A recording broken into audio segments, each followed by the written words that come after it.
soft and fire slam. Fire under my name. Big up DJ Maxas. Ndikafunga mai vangu vakanisiya. Fire slam. Sign up PDP for rivers and I remember. Section 1 man not 8 cash and fly. Ndikafunga mai vangu vakanisiya. Misodzi inobuda pamwe chete neziya. Ndikafunga mai vangu vakanisiya. Misodzi inobuda pamwe chete neziya. Ndikafunga mai vangu vakanisiya. Misodzi inobuda pamwe chete neziya. Ndikafunga mai vangu vakanisiya. Misodzi inobuda pamwe chete neziya. Kana zviri zvekudya mainditsvakira. Mopama mouya mondibikira. Zvese zvandaida mainditengera. But kubva makaenda ini zvondiremera. Mai sada ndigare so. Maitovhura maziso. Ndokusaka inene ndiripo. Nhasi uno ndiripo.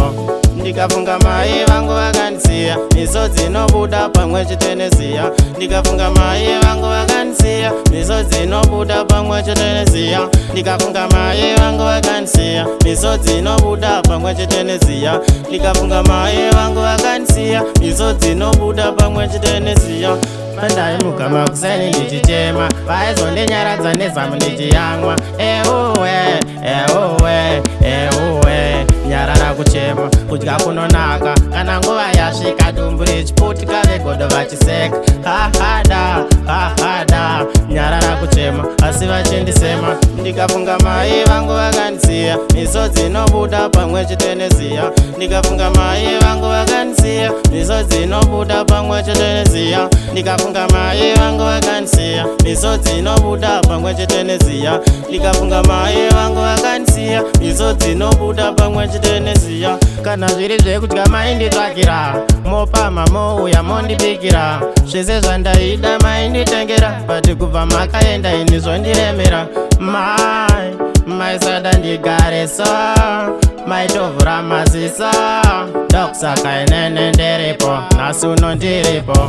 Ndikafunga mai vangu vakanisiya. Misodzi inobuda pamwe chete neziya.